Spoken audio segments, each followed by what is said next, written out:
Hello tout le monde, bienvenue sur ce nouvel épisode de la chaîne Elite One FX, épisode de l'Académie FX destiné à l'analyse technique.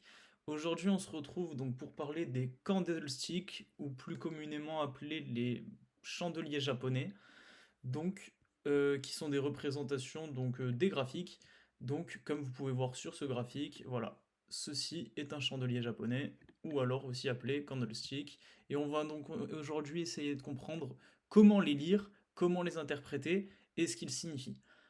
Pour cela, je vous laisse et je vous dis à tout de suite sur mon iPad pour vous représenter justement un chandelier et comment il fonctionne. À tout de suite.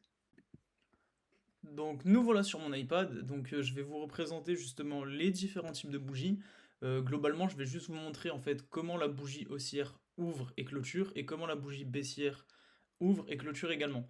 Ce qu'il faut comprendre, c'est que après, il existe plein de types différents de candlesticks ou chandeliers japonais. Il existe même des configurations simples, des configurations doubles et des configurations triples, donc comprenant respectivement un chandelier japonais, deux chandeliers japonais et trois donc pour la triple. Mais ce qu'il faut comprendre, c'est que hormis toutes ces configurations simples, multiples et triples, les chandeliers japonais ont tous le même sens et ont tous la même lecture. C'est-à-dire qu'une fois que vous comprenez comment fonctionne un chandelier japonais, il n'est pas nécessaire d'apprendre par cœur toutes les configurations qu'il existe, il est juste nécessaire de comprendre comment il fonctionne. Donc pour le chandelier japonais haussier, on ouvre euh, au bas du corps, donc c'est le petit endroit que je vous ai dessiné, et on ferme donc en haut du corps, vu que c'est haussier, on ouvre à la baisse et on ferme à la hausse. Pour le chandelier baissier, justement, on va avoir donc la fermeture du chandelier au bas du corps, donc en bas, et nous allons avoir l'ouverture en haut du corps. Ce que vous allez avoir ensuite aux extrémités, c'est ce qu'on appelle les wicks, donc ce sont les mèches, et ces mèches, justement, c'est là où, par exemple, bah, le corps de la bougie n'a pas fermé, et donc ça veut dire que justement on a un rejet. Donc dans le cas du chandelier baissier, pardon, la mèche basse, c'est là où en fait les acheteurs ont repoussé les vendeurs jusqu'à la fermeture donc du corps de la bougie que j'ai pu vous dessiner. Et c'est la même chose donc pour la bougie haussière où la mèche en bas du corps justement de la bougie a été repoussée par des vendeurs pour avoir une ouverture légèrement plus haut. Maintenant, je vais vous laisser donc sur l'iPad et on va se retrouver donc sur mon ordinateur pour vous montrer la suite. Nous revoilà sur mon ordinateur, je suis sur le même site que sur la précédente vidéo Upside Bourse. Ne vous en faites pas, je vous mettrai le lien en description pour avoir accès donc à toutes ces représentations pour que vous compreniez mieux en profondeur les bougies ou les candlesticks, appelez-les comme vous voulez. Là, ci-dessous, on est donc, comme vous pouvez voir, on est sur la même représentation que je vous ai faite tout à l'heure sur ma tablette. Donc vous avez donc justement l'ouverture de la bougie haussière qui va avoir lieu en bas, donc ici sur le bas du corps. Allez avoir justement la fermeture de la bougie qui va avoir lieu donc en haut du corps de la bougie. Et ensuite vous allez avoir ce que je vous ai expliqué justement les wicks ou les mèches qui sont donc les plus hauts et les plus bas de ce qui s'est passé durant cette heure-ci ou cette journée-là selon le time frame sur lequel on est bien évidemment. Et vous allez avoir donc la même chose pour la bougie baissière. Je vous montre ensuite rapidement, je ne vais pas m'attarder dessus, mais sur les différentes configurations qui existent, donc les simples, doubles et triples. Donc la configuration simple, vous allez avoir différentes configurations telles que le marteau que je vous représente ici. Vous allez avoir aussi le pendu et vous allez avoir aussi également les doji qui sont donc des représentations de bougies exprimant justement une compression des marchés pour une potentielle volatilité future. Et en fait, les bougies sont tout simplement une représentation donc de la bataille entre acheteurs et vendeurs. Quand vous avez par exemple une bougie comme celle-ci où le corps est au milieu pile et, euh, et les mèches sont équivalentes à la hausse comme à la baisse, ça signifie que les vendeurs et les acheteurs n'ont pas réussi à gagner la main, donc il n'y a pas de véritable gagnant entre acheteurs et vendeurs, et donc que nous sommes dans une indécision du marché. Ensuite, vous allez avoir voilà, les bougies justement sans mèche, sans wicks, qui représentent donc des forts mouvements, soit à la hausse comme vous pouvez le voir, soit à la baisse. Après voilà, il y a des noms spécifiques. Et ensuite, vous allez avoir d'autres types de bougies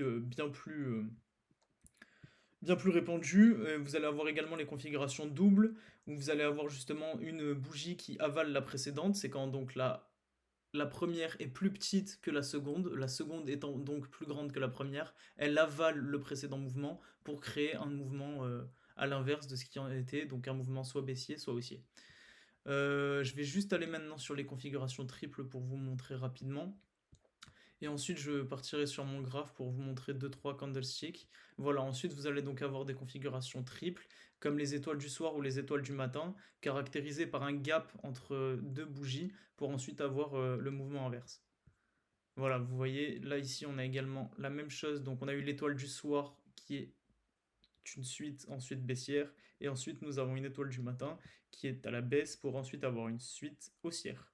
Ensuite, on a d'autres types de configurations où vous avez justement deux bougies avec un doji au milieu qui exprime des forts moments de volatilité et de compression de marché. Donc voilà, ensuite je ne vais pas m'attarder sur le reste, vous avez tout en description, donc vous pourrez le vérifier par vous-même. Je vais aller donc sur mon graphique, juste pour vous montrer ce que sont les bougies un peu moins de manière théorique et un peu plus de manière pratique. Ce qu'il faut comprendre, c'est que voilà, hormis le fait de toutes les apprendre par cœur, ce qui serait un peu compliqué, il est plus simple de juste comprendre comment elles fonctionnent. Parce qu'en fait, les bougies, comme je vous ai expliqué, sont juste la bataille entre acheteurs et vendeurs. Une fois que vous comprenez ça, vous comprenez comment elles sont construites et comment les lire.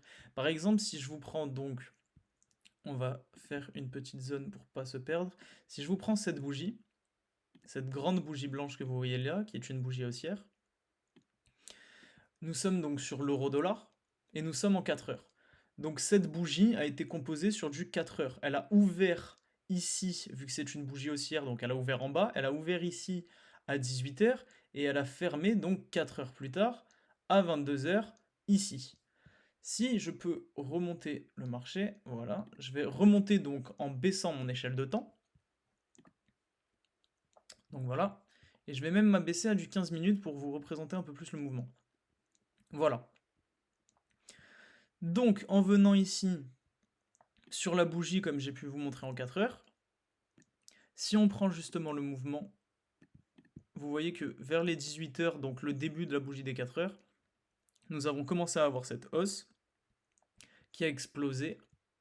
Nous avons eu les mèches ensuite jusqu'ici et nous avons eu un petit retracement pour au final avoir cette construction sur la bougie 4 heures. Que je la retrouve. Voilà, cette construction sur la bougie 4 heures. Donc ce qu'il faut comprendre, c'est que toutes les bougies n'ont pas les mêmes mouvements et n'ont pas la même intensité, mais toutes les bougies sont structurées de la même manière. Une fois que vous avez compris ça, vous comprenez comment le marché fonctionne. Parce que rien que l'indication des bougies peuvent vous donner des potentielles indications de hausse ou de baisse. Ensuite, par exemple, voilà, là je vous ai montré donc une bougie dite d'avalement qui est très intense. Maintenant, je vais vous montrer cette bougie d'hésitation, juste pour vous faire un parallèle. Donc on a eu cette bougie ici. La bougie précédente a commencé à 11 heures et a donc clôturé à 15 heures. Et la seconde, donc celle qu'on va identifier, a donc commencé à 15 heures pour finir à 19 heures. Donc je vais remonter un peu dans le temps. Vous avez vu qu'en 4 heures, c'est une bougie complètement d'hésitation, hein, il n'y a pas de doute là-dessus. Celle-ci est en 4 heures, voilà, regardez, je vais zoomer légèrement. En 4 heures, nous avons eu une ouverture de la bougie ici, donc au corps. Nous avons explosé à la hausse pour ensuite, à la suite, être repoussé par les vendeurs et reclôturé au même endroit que la bougie a ouvert. C'est-à-dire que durant les 4 heures, la bougie a ouvert ici, elle a explosé à la hausse, elle a été revendue au maximum pour refermer au même endroit que son ouverture. Je vais redescendre donc maintenant le time frame pour essayer de vous montrer ça de manière un peu plus précise. Alors attendez que je dézoome, voilà, je suis dessus. Et voilà.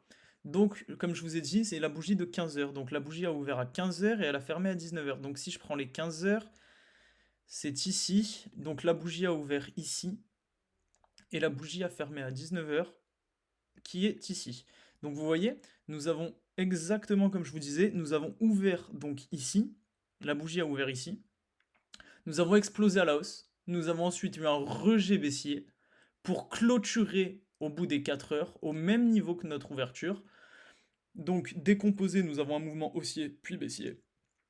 Mais sur du 4 heures, nous avons juste une simple bougie d'hésitation, montrant que la force acheteuse a été rejetée par les vendeurs pour ensuite nous donner justement une baisse digne de ce nom, vu que justement les acheteurs ont été repoussés au maximum pour ensuite chuter.